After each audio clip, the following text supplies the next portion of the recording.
was having a hard time making ends meet at the time. I was living on my own for the first time.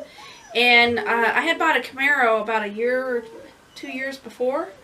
And it was breaking down a lot. And I think the final time it broke down was on the highway on my way to work. And I was just like, take me anywhere. You know, I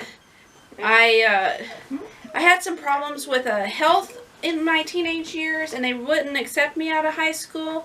And it's funny, this is just how the world works. But I went to the recruiter. I said, look, I want to join. He said, well, is your health problem gone? And he's like, all you need is a note from your doctor saying it's gone. I'm like, okay. I went to the doctor. It was an old family doctor where they still lived. I told him I'm trying to join the Air Force.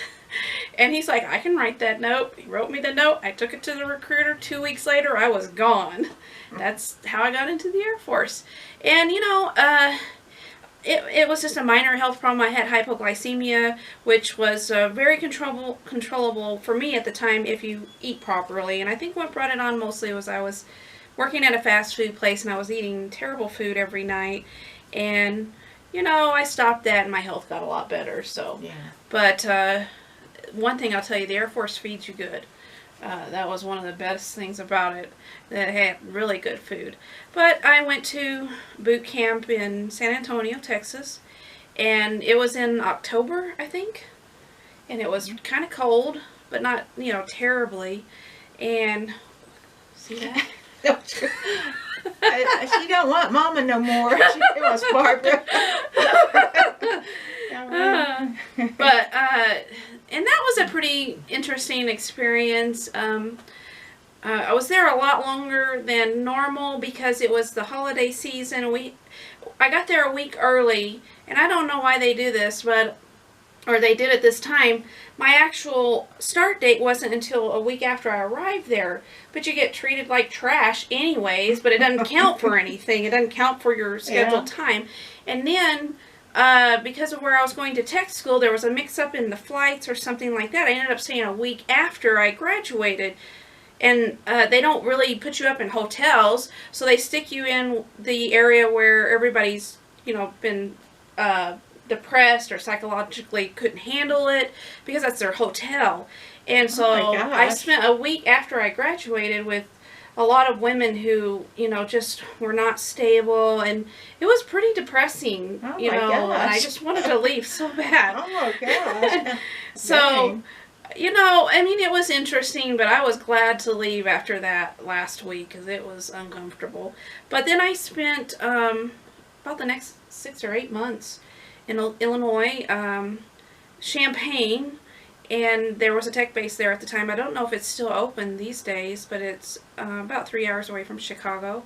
And I trained to be an electrician, basically, is what I tell. There's a technical term, but you're basically an electrician.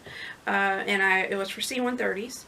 And I ended up getting stationed in Okinawa, Japan, which at a special forces division. And it was quite interesting and fun because a lot of the things that we did there was humanitarian efforts.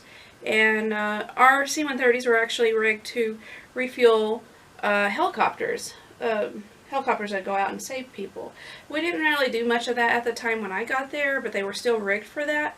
So it was fun. We were working a lot of things like that, and sometimes we'd have special troops come in, usually Army. We weren't allowed to talk to them, and they would fly them off somewhere. They'd have sealed orders waiting for them in the you know, pilot's seat.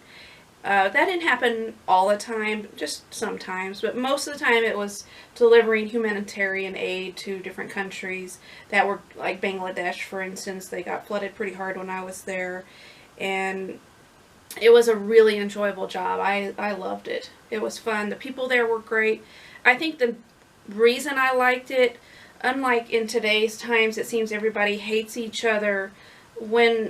Before the internet, when I was stationed there, you're so far away from your family and your friends that these military buddies become your family. And it crosses race, it crosses sex, It crosses religion because you have no one else. You don't speak the language usually when you get there. It's a different culture. You only have each other.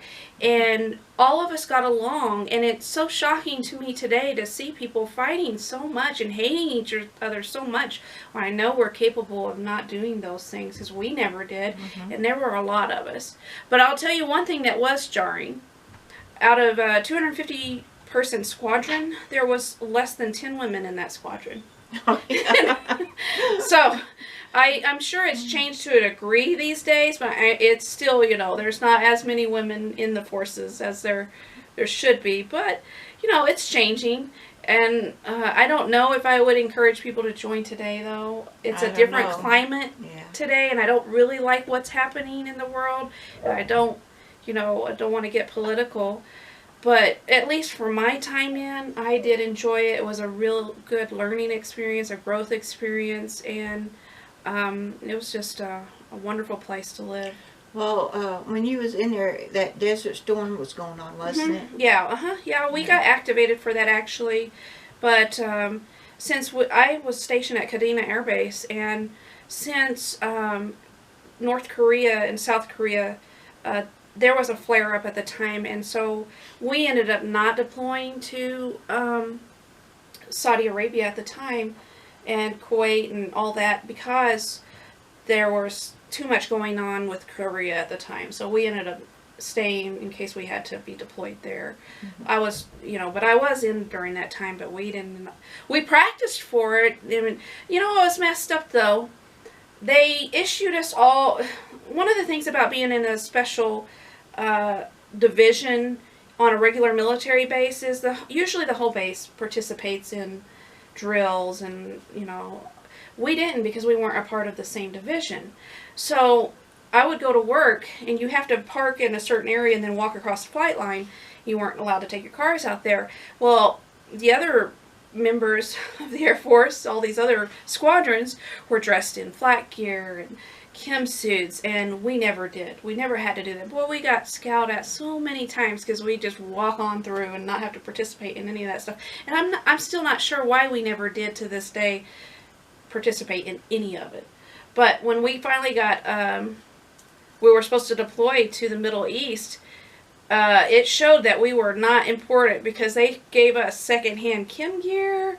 My hood had a hole in it, and I was just like, okay. I hope I'm not supposed to wear this when I go over there, because it had a big gaping hole in it. Oh my gosh. I was like, eh. But, it got canceled not too soon after that. We ended up doing other things. So it was exciting, but I still don't think it's a good idea to join today. It's just a different, I don't know, a different feeling today than it was then.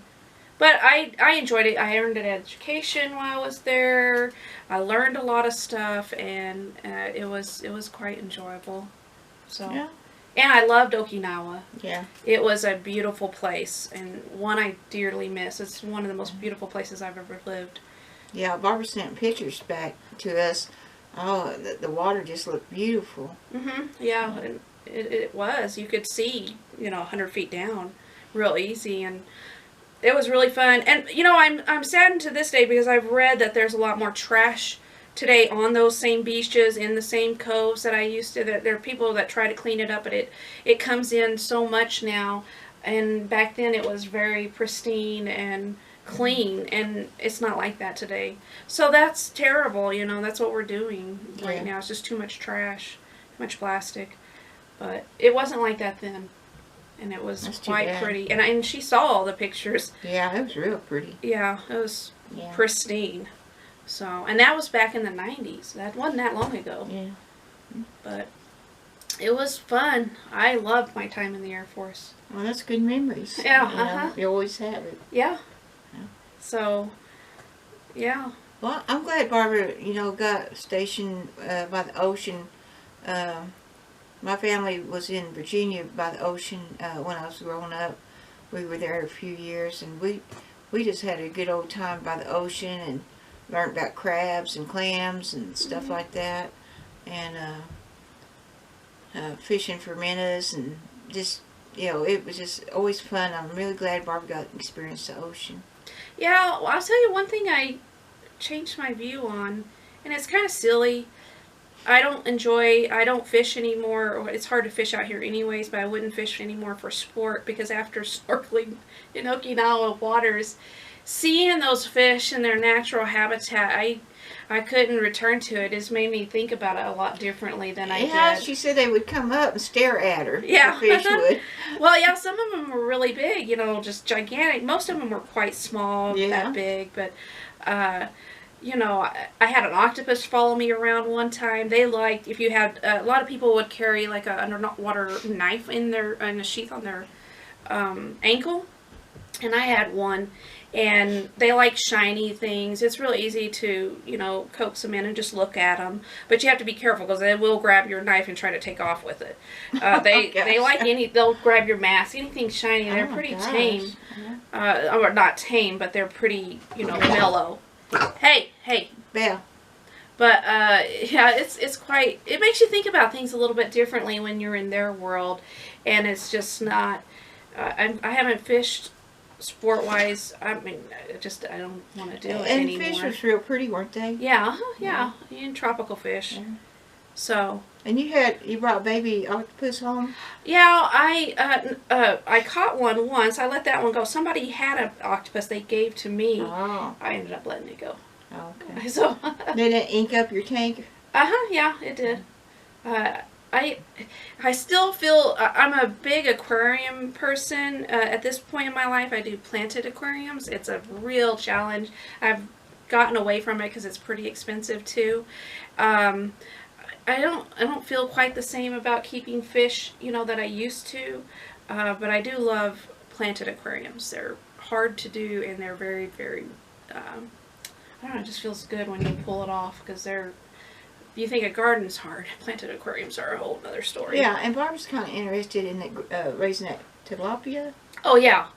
Yeah, so, that. yeah, I want to get into aquaponics. I have some leftover aquariums I no longer use, and I was thinking of raising tilapia in my sunroom and using their waste to fuel the whole aquaponics system. Mm-hmm. I'm not sure I can get enough sun. Their sunroom has ceiling glass. Mm-hmm. Mine doesn't, and in the winter, I'm not sure I'll get enough light, but I want to try it and see, and I don't really want to use grow lights because it really adds up on the cost. But tilapia and, just be able to feed my family, our own food. Yeah. And I control what goes into it. I like that idea a whole lot. And we like fish, except my older son. He can't stand fish. I don't know why. He was born on Okinawa and we ate fish over there all the time. I bet you did. It was really good. Uh-huh. But he hates it. But tilapia is a freshwater fish. It's not saltwater. It's really good. And you can, run an aquaponics system off, and they just need warm water. They're a warm water fish. So. Okay. So. Yeah. Thanks for this interview, Barb. So, thanks for watching from Out West Homestead. Bye. Bye.